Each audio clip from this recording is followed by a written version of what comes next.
우리 기도하겠습니다. 하나님 아버지 감사합니다. 오늘 이 시간 주의 성령께서 이 자리에 놀랍게 역사하여 주시옵소서. 예수 믿는 우리가 얼마나 위대한 존재가 되었는지 오늘 이 말씀을 통해 분명히 깨닫게 하여 주시옵소서. 지식으로만 알던 진리가 오늘 이 말씀을 통해서 이 말씀이 삶의 실제가 되길 원합니다. 그리스도인답게 하나님의 자녀답게 당당하게 살아가기에 하여 주시옵소서. 감사를 드리며 우리 주 예수님의 이름으로 기도드립니다. 아멘. 오늘 말씀의 제목은 이렇습니다.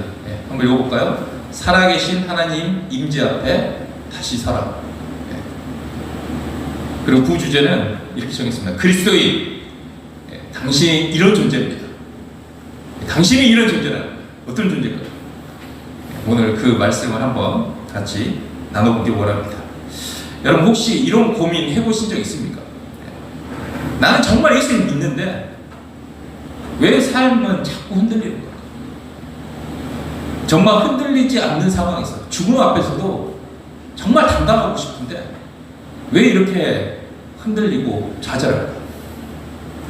정말 이 시간 예배를 드리면 뜨거운데 저 문만 나가면 그냥 순간 옷을 갈아입는 것처럼 세상 사람들로 돌아가는 나 자신을 보며 씁쓸했던 생각들이 있지 않습니까? 없는 것 같습니다. 여러분 표정 보니까 저만 있는 것 같습니다. 저는 오랫동안 이 문제를 가지고 실험했습니다. 정말 예수님이 나의 주님이시라고 입술로 고백하면서도요 정작 삶은 그 말씀대로 살지 못했다. 이런 문제.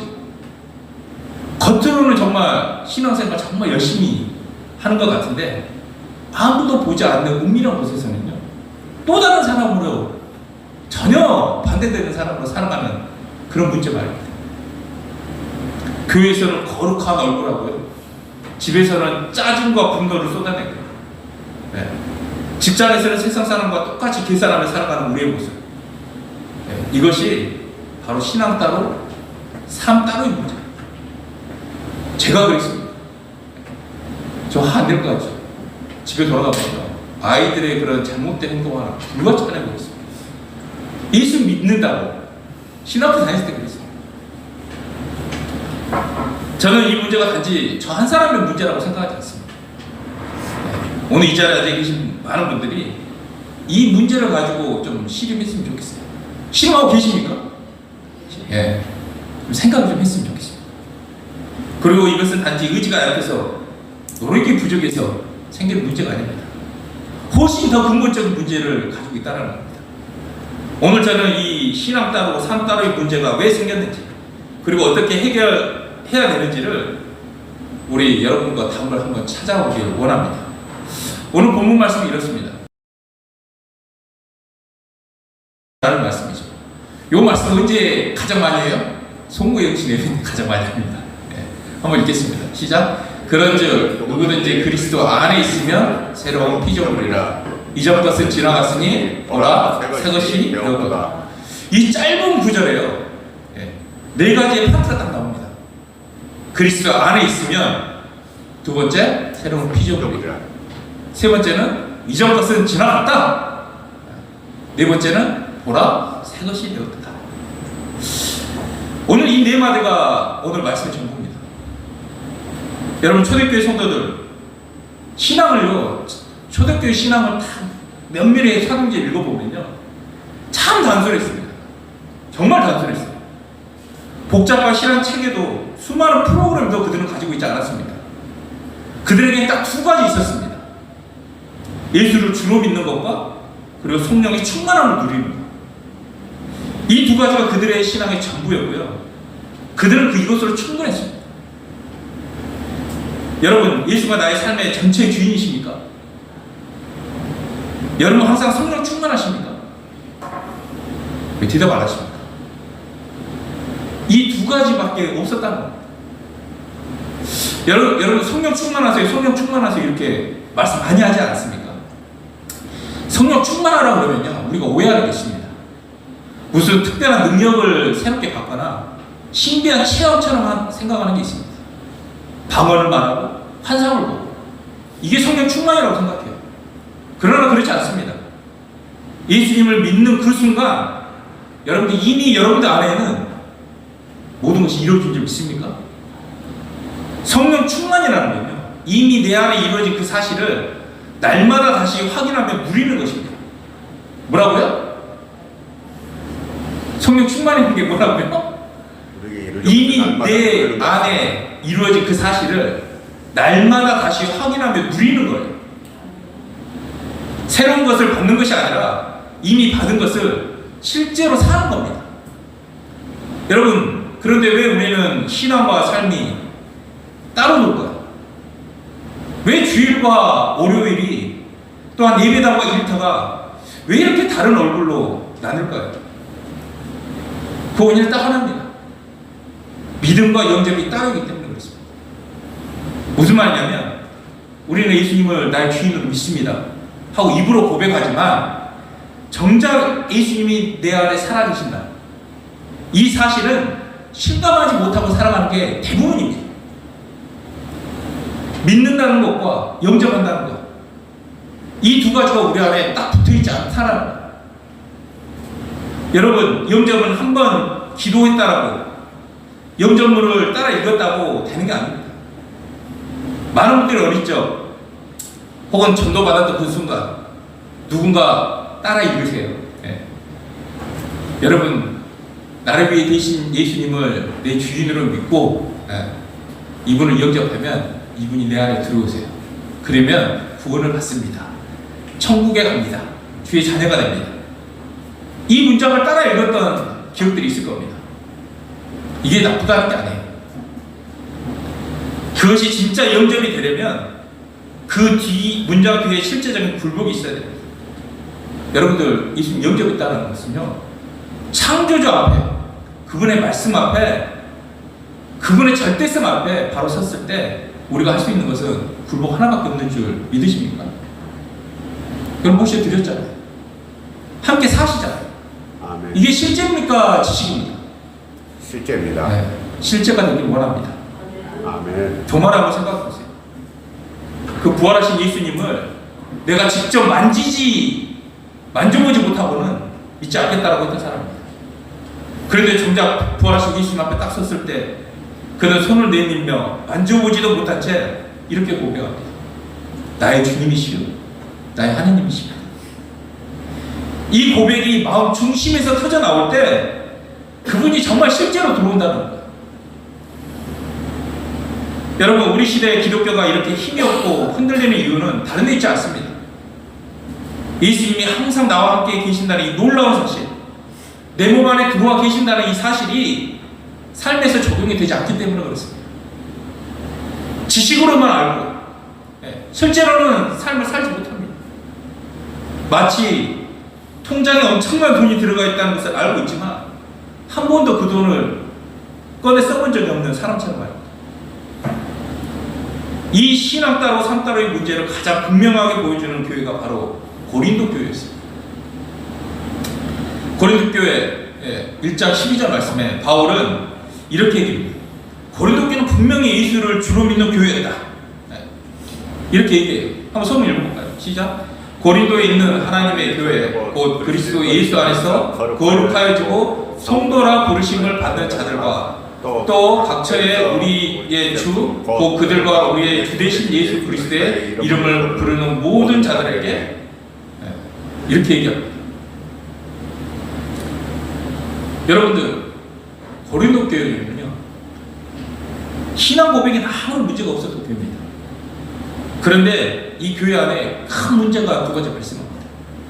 대표적인 것은 파당의 문제였고 또 하나는 음란의 문제였습니다.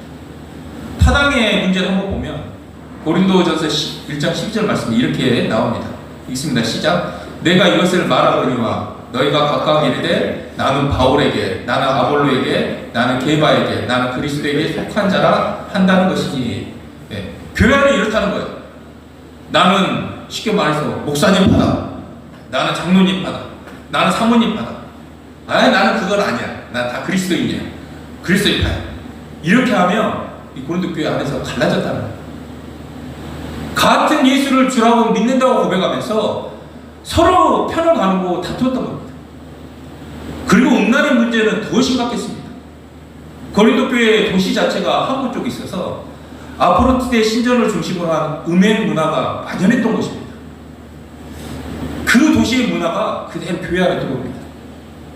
고린도전서 5장을 보면요, 아버지의 아내를 취한 사람이 교회 안에 있는데도 교회가 오히려 그것을 방관하고 있었던 상황까지 벌어집니다. 자, 바울이 이 문제를 어떻게 해결할까? 여러분들 같으면 어떻게 해결하겠습니까? 대부분 그런 겁니다. 야, 그건 죄야. 여기서 그러지 마세요. 회개하십시오. 교회 규칙을 지키세요.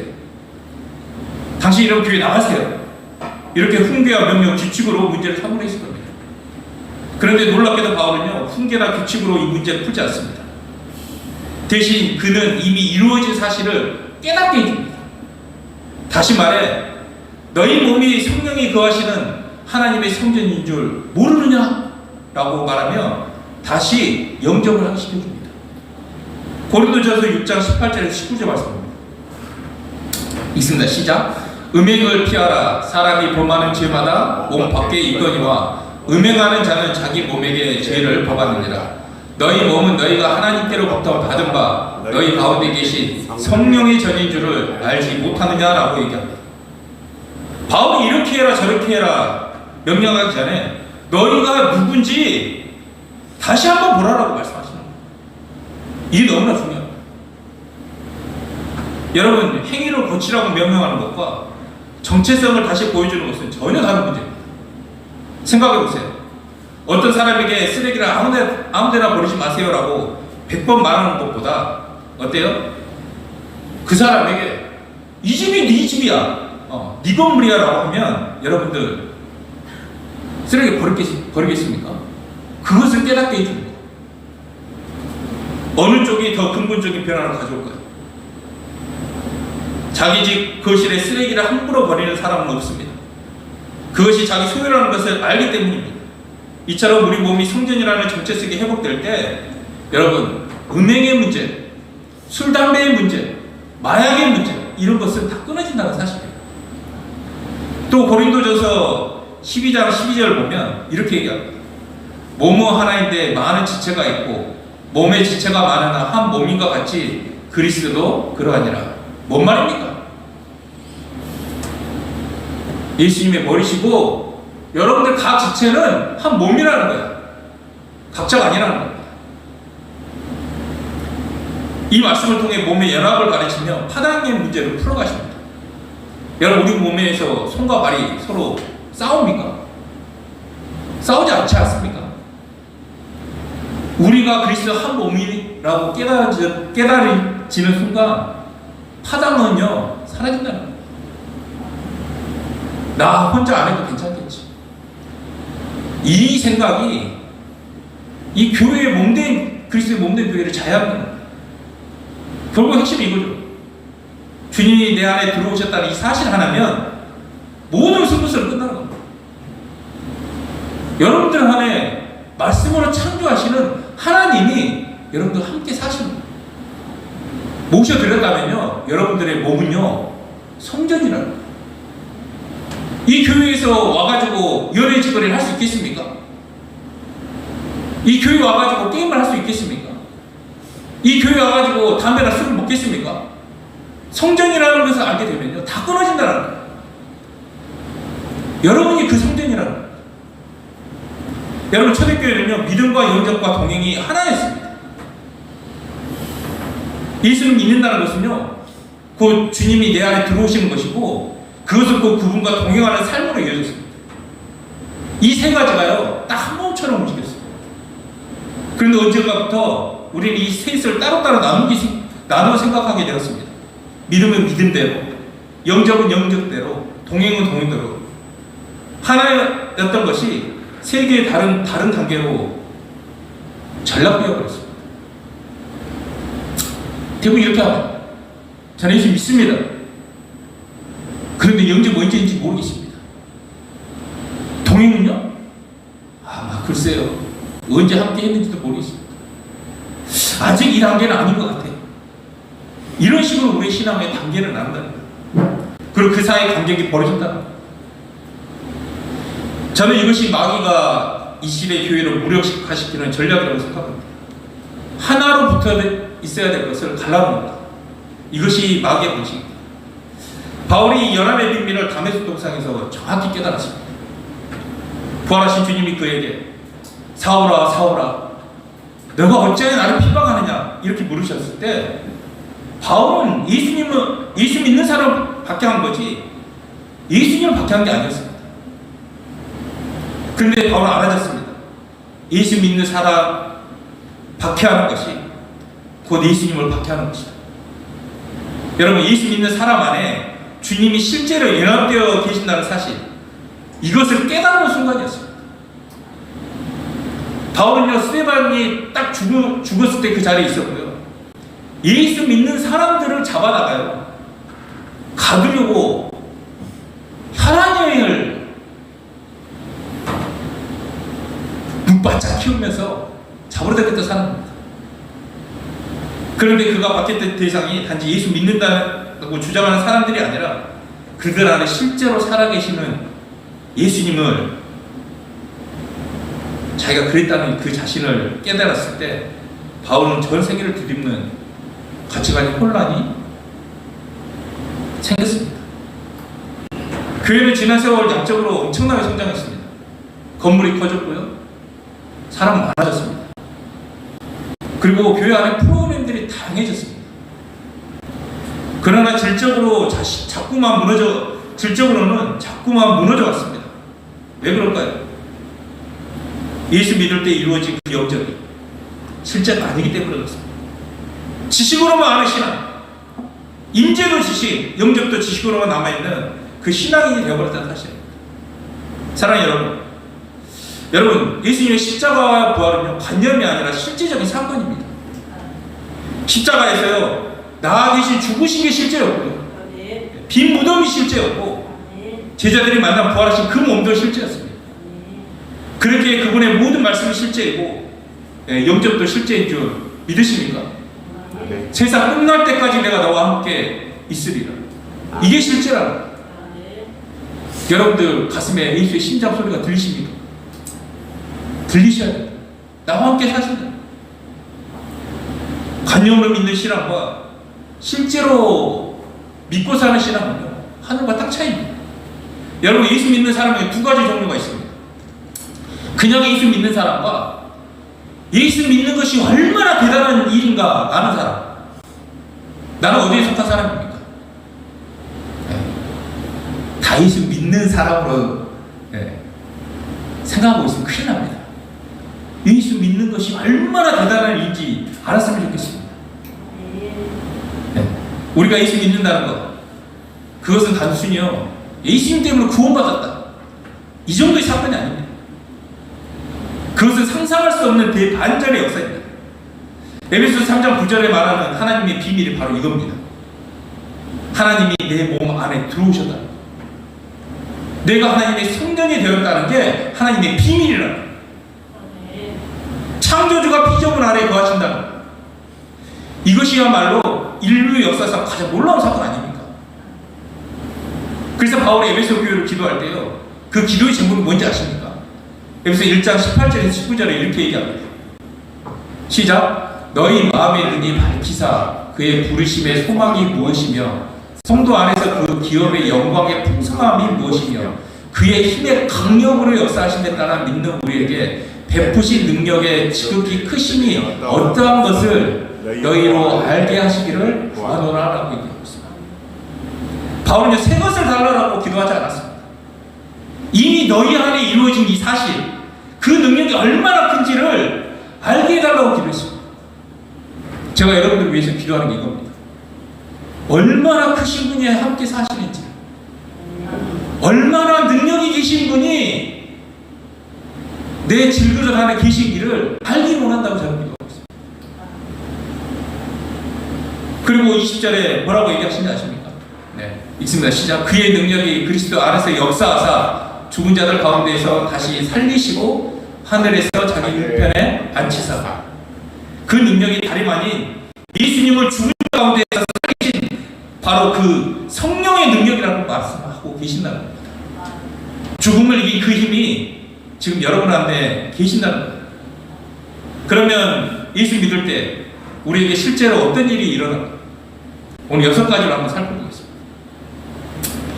우리 마음에 들어오신 성령님, 이 성령님이 어떠시냐면 우리의 연약함을 도우시고 하나님의 뜻이 무엇인지 알게 하시고 마음과 생각을 지켜주십니다. 제가 어저께 어떤 분하고 통화를 했습니다. 남편하고 지금 벌교 상태예요. 근데 오늘 탁 이겁니다. 우리 연약함을 도우시고 하나님의 뜻이 무엇인지 알게 하시고 마음과 생각을 지켜주신다. 제가 이 말씀을 가지고 교정해 주셨습니다.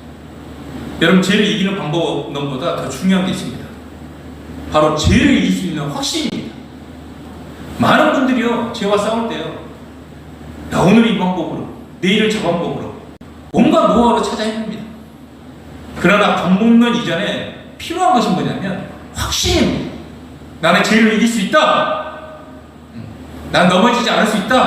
혹여 넘어지더라도 난 다시 일어설 수 있다. 왜 그런 확신을 가질 수 있습니까? 내가 예수님을 믿을 때, 영접할 때 성령님이 이미 내 안에 와 계신 줄 믿으십니까? 아멘. 성령이 다 계신 분은 3가지 갈급함이 있습니다. 여기 없으면요, 성령이 올 수도 있습니다.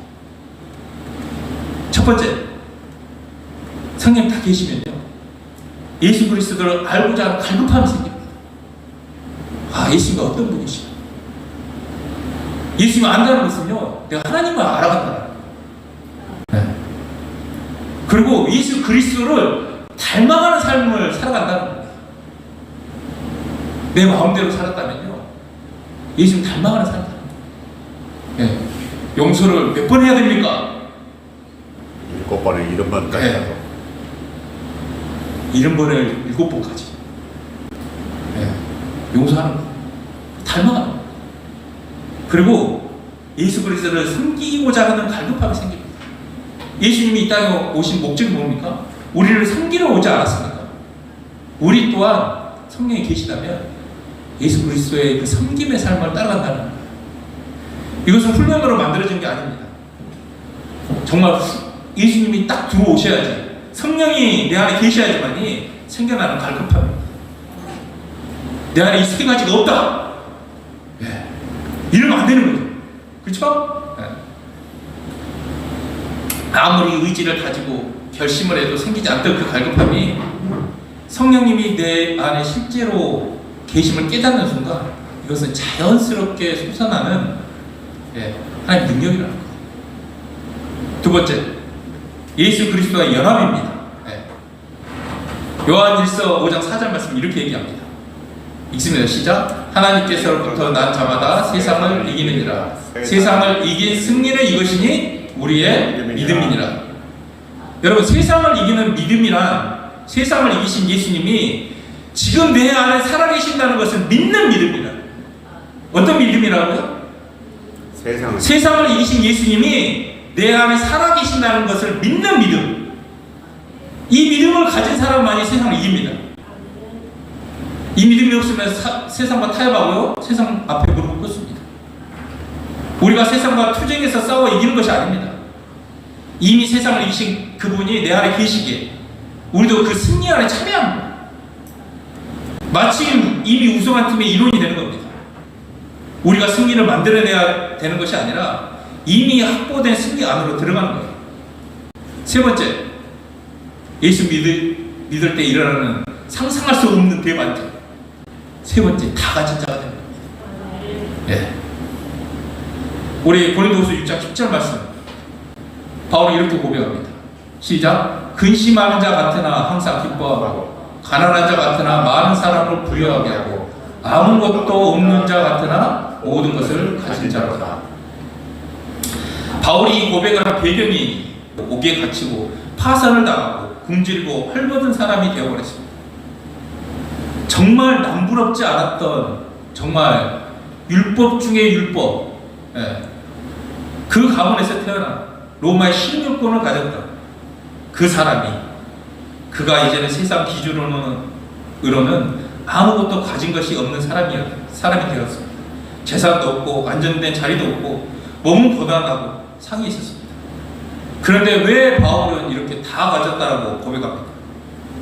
왜냐하면 그에게 그리스도를 아는 지식이 세상 그 무엇보다 고생했기 때문이라고 고백합니다. 심지어 세상의 모든 것을 배송물로 여긴다고까지 말합니다. 여러분, 예수 믿는다면 우리 또한 이런 고백이 동일하게 나와야 되지 않겠습니까? 예수보다 귀한 게 없는 줄 믿습니까? 아멘. 근데 예수보다 더 쫓는 게 있어. 있는 게 있어요. 그게 돈이고 건강이고 자식 잘 되는 거, 남편 믿게 하는 거, 우리 가족들 믿게 하는 거, 그런 거 아닙니까? 우리가 이 땅에서 가장 대단하게 가진 것이 뭐냐면 영생입니다. 하나님께서 예수 그리스도를 통해서 영생을 주셨어요. 여기 잠깐이라니까요. 이 영생을 주셨다면요, 대단한 걸 다 가진 거 아닙니까? 이게 아는 것과 진짜 실제로 믿는 사람은요, 삶이 틀려진다는 거예요. 여러분, 우리는 이미 모든 것을 가진 자가 된 줄 믿습니까? 아멘. 지금 통장 잔고가 얼마이든지 사회적 지위가 어떻든지 그것과 무관하게 우리는 이미 부유한 자가 된 줄 믿습니다. 아멘. 저는 이것을 정말 다 누렸으면 좋겠어요. 네. 세상아 덤벼라, 내 안에 예수님 계십니다. 아멘. 너희가 나를 속이고 열등감을 갖게 하고 자저시고 울감을 주더라도 하나님 나를 사랑하신다. 아멘. 그분이 나와 함께 하신다. 이거면 끝나는 거 아닙니까? 정말 이것을 누렸으면 좋겠어요. 한 번도 못 누리고 가는 사람들이 있습니다. 신앙생활만 하다가, 종교생활만 하다가 하나님이 주신 모든 것들을 한 번도 누리지 못하고 얼마나 억울한 사람이 되겠습니까? 네 번째, 예수 믿을 때 일어나는 상상할 수 없는 대반전. 여러분, 하나님 성전입니다. 몸이 성전이라는 개념이요, 우리 안에 자리 잡을 때 두 가지가 바뀝니다. 몸의 태도가 바뀝니다. 그리고 삶에 대한 태도가 바뀝니다.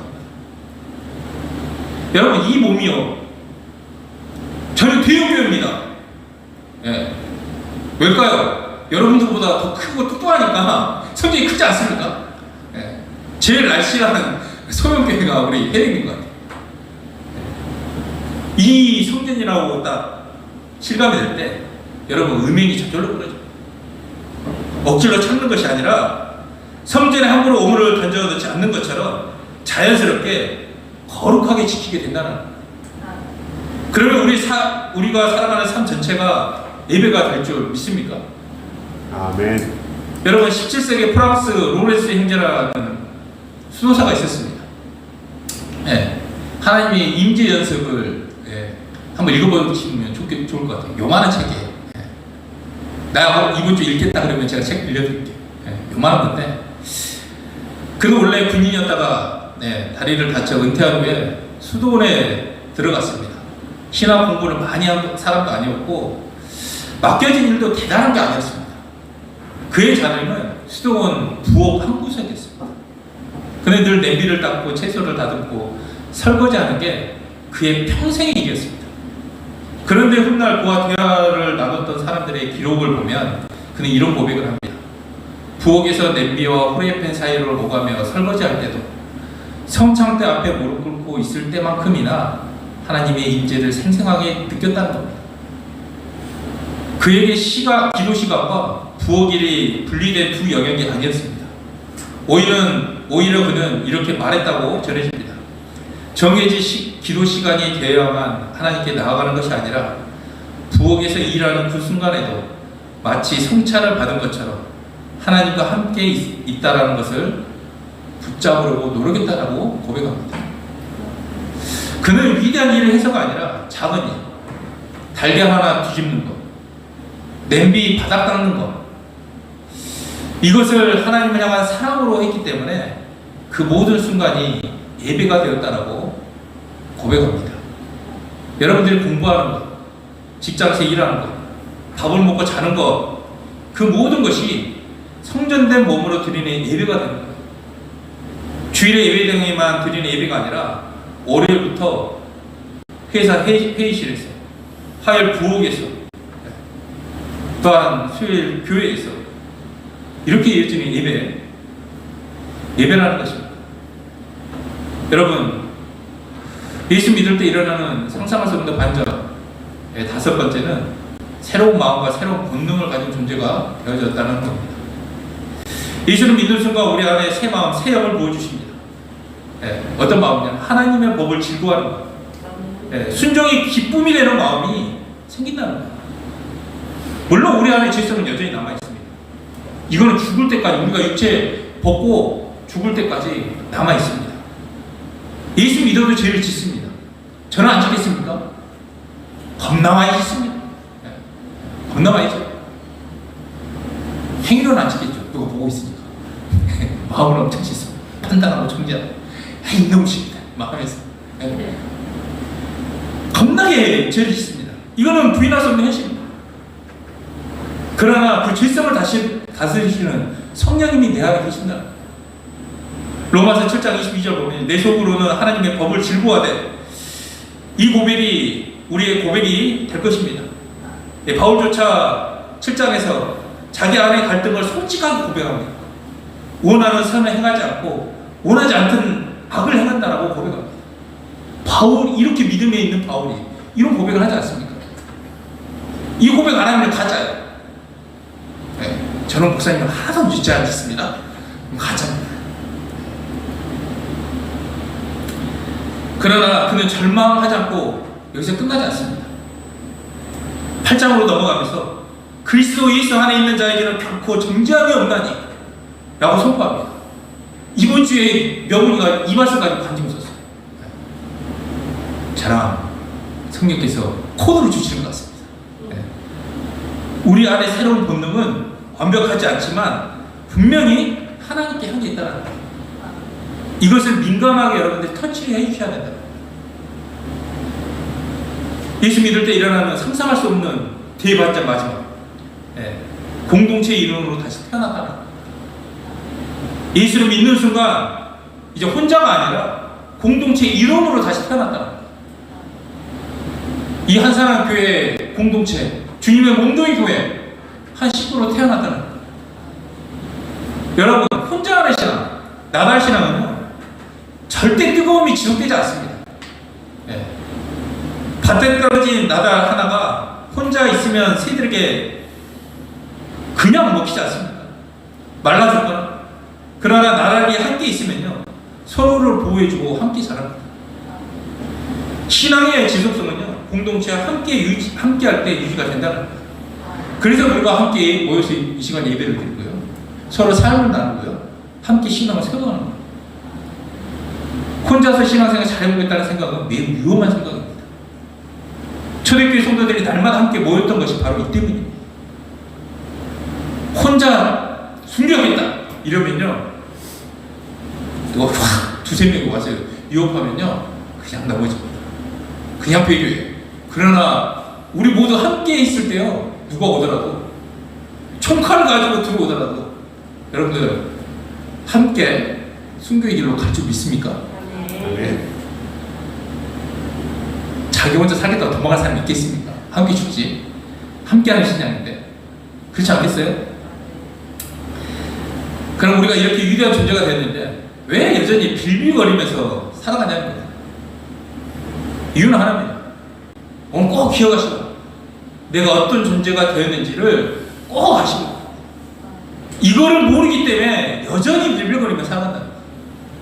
주인이 없는 양처럼 제 앞에서 늘 넘어지는 사람처럼 염려에 사로잡힌 사람처럼 살아간다는 거예요. 마치 억만장자의 아들로 태어나면서도 그 사실을 모를 채 길거리에서 구걸하며 살아가는 사람과 똑같습니다. 그러나 여러분, 우리는 이미 죄에서 자유한 존재로, 염려하지 않는 존재로 지어진 줄 믿습니까? 아멘. 주님이 얼마나 답답하실까? 저는 이 생각을 했어요. 야, 내가 진짜 다 해결했는데 너는 지금 뭐하고 있냐? 하나님이 이미 우리를 위해 모든 것을 이루어 놓으셨는데 우리는 그것을 확인조차 않은 채 예수 믿는 것을 그저 구원받는 최소의 조건 정도로만 생각하며 살아가고 있다는 사실이에요. 마치 초대장을 받고도 그것을 열어보지 않는 채 그냥 서로서로 딱 둔 사람처럼. 여러분, 기독교는 하라라는 종교가 아니라 되어진 종교입니다. 세상의 모든 종교는요, 이렇게 하면 구원받는다, 너 이렇게 하면 복받는다, 이렇게 가르칩니다. 그러나 기독교는 다릅니다. 우리가 무엇을 해서 이루어진 게 아니라 예수님을 믿을 때 이미 하나님께서 이루어주신 것을 발견하고 누리는 것, 이것이 신앙입니다. 순서가 완전히 틀리다는 겁니다. 세상 종교는요, 행함으로 구원을 받으라 하지만 기독교는 이미 얻은 존재로부터 행함이 흘러나온다는 겁니다. 그럼 마지막 질문입니다. 여러분, 위대한 존재가 되었는데 왜 이렇게 여전히 넘어질까요? 답은 여기 있습니다. 성령 충만 받으십시오. 네. 제가 아까 서문에 얘기했죠. 성령 충만을 오해하면 안 됩니다. 성령 충만은 새로운 무언가를 얻는 것이 아닙니다. 성령 충만이라 이미 예수 믿을 때 이미 이루어진 그 사실을 날마다 확인하며 누리는 것입니다. 누리를 원하십니까? 흔히 성령 충만을 능력이나 인격의 문제로만 생각합니다. 방언을 하거나 특별한 은사를 받거나 놀라운 체험을 하는 것으로만 생각을 해요. 그러나 성령 충만의 본질은요, 하나님의 임재로 충만해지는 겁니다. 모든 것이 하나님이 함께 하신다. 하나님이 인도하시고 보호하시고 연약함을 도우시고 또 아주 나오는 단어가 있습니다. 그게 뭘까요? 날마다입니다. 날마다. 예수님 이렇게 얘기했습니다. 시작. 아무든지 나를 따라오려거든 자기를 부인하고 날마다 제 십자가를 지고 나를 따를 것이니라. 여러분, 한 번의 결단으로 끝나는 게 아닙니다. 날마다 결단하셔야 돼요. 하나님이 내 안에 계신다. 나는 할 수 없지만 능력 주신 분이 있다. 여러분, 사도행전 2장 46절 초대교회 성도들은요, 날마다 마음을 같이 해서 성전을 모이기를 힘썼어요. 사도행전 17장은요, 베레아 사람들은 날마다 성경을 사오고 있어요. 그리고 고린도전서 15장은요, 바울은 날마다 죽는다고 고백합니다. 여러분, 광야에서의 만나를 기억하십니까? 하나님은 만나를 하루 분량만 주셨습니다. 저장해 두었던 이 만나는요, 다음 날에 썩어버립니다. 벌레가 생기고 냄새가 납니다. 이처럼 우리의 신앙도 조축은 없습니다. 오늘의 은혜, 오늘로 끝입니다. 어제의 믿음, 어제로 끝나갑니다. 오늘 뜨겁다고 해서 그 뜨거움이 저절로 내일까지 이어질까요? 천만의 말씀. 우리는 늘 다시 하나님 앞에 나아가 새로운 만나를 받아야 합니다. 이것이 바로 오늘 지난주에 은혜 받았던 것으로 이번 주를 버티려는 우리의 시도가 왜 자꾸 실패하는지에 대한 답입니다. 지난주에 주신 은혜는 지난주고 오늘은 오늘의 만나를 여러분들이 받아서 먹어야 합니다. 그렇다면 여러분들, 거룩이란 무엇일까요? 한 번도 죄를 짓지 않는 게 거룩일까요? 아닙니다. 요한복음 13장에 예수님이 승천을 앞두고 제자들의 발을 씻기면서 회개를 가르쳤습니다. 그때 베드로가 내 발을 절대 씻으실 수 못하리이다 라고 했을 때 예수님이 내가 너를 씻기지 않으면 너는 나와 상관이 없느니라 이렇게 말씀하십니다. 여러분, 거룩한 사람이라는 거예요. 죄를 짓지 않는 사람이 아니라 넘어질 때마다 보혈을 붙들고 보혈을 의지해서 회개하는 사람이 거룩한 사람입니다. 하루에도 여러 번 넘어질 수 있습니다. 그러나 그때마다 다시 일어나 주님 앞에 서는 것, 이것이 거룩한 삶입니다. 아멘이십니까? 아멘. 오늘의 말씀을 정리합니다. 예수 믿는다는 것은 단순히 나 천국 가 이런 티켓 정도 받는 게 아닙니다. 그것은 성령 하나님이 실제로 내 안에 들어오시고 내가 새로운 피조물이 되고 하늘에 속한 모든 신령한 복을 소유하게 되는, 말로 다 표현할 수 없는 위대한 사건이라는 거예요. 그런데 우리가 이 사실을 잊어버리고 살면 우리는 세상 사람들과 별다를 게 없습니다. 똑같이 염려하고 죄에 넘어지고요, 주인 없는 양처럼 방황하며 살게 되는 겁니다. 오늘 하나님 우리에게 다시 묻습니다. 주에게 묻습니다. 내가 다 이루어 놨는데 너는 지금 그것을 알고 있느냐? 여러분, 고린도 교회 파단과 음행의 문제는 이미 이루어진 사실을 다시 한번 확인시키는 것이었습니다. 사랑하는 여러분, 우리에게 필요한 것도 바로 이것입니다. 살아계신 하나님 임재 앞에 다시 서는 것. 새로운 능력을 구하지 마세요. 이미 여러분 안에 예수님을 죽은 자 가운데에서 살리신 그 성령의 능력, 그 부활의 능력이 여러분들 안에 있습니다. 새로운 존재가 되려고 애쓰지 마십시오. 여러분 예수 믿는 순간 이미 새로운 존재가 되어준 줄 믿습니다. 오늘 우리가 할 일은 단 하나입니다. 날마다 그 사실 앞에 서는 거예요. 아침에 눈을 떠가지고요, 이렇게 고백 한번 해보세요. 주님, 내 안에 계신 것을 믿습니다라고 하는 거예요. 아침에 일어날 때마다. 그리고 하루를 살아가면서 이 말을 고백하세요. 이 몸뚱이는 성령이 거하시는 성전이다. 네. 그러면요, 여러분들 죄와 피 흘리기까지 싸우게 될 겁니다. 그리고 넘어질 때, 네. 내 성전이지만 넘어지지 않습니까? 넘어질 때 그 자리에서 다시 보혈 앞에 나와 회개하시길 바랍니다.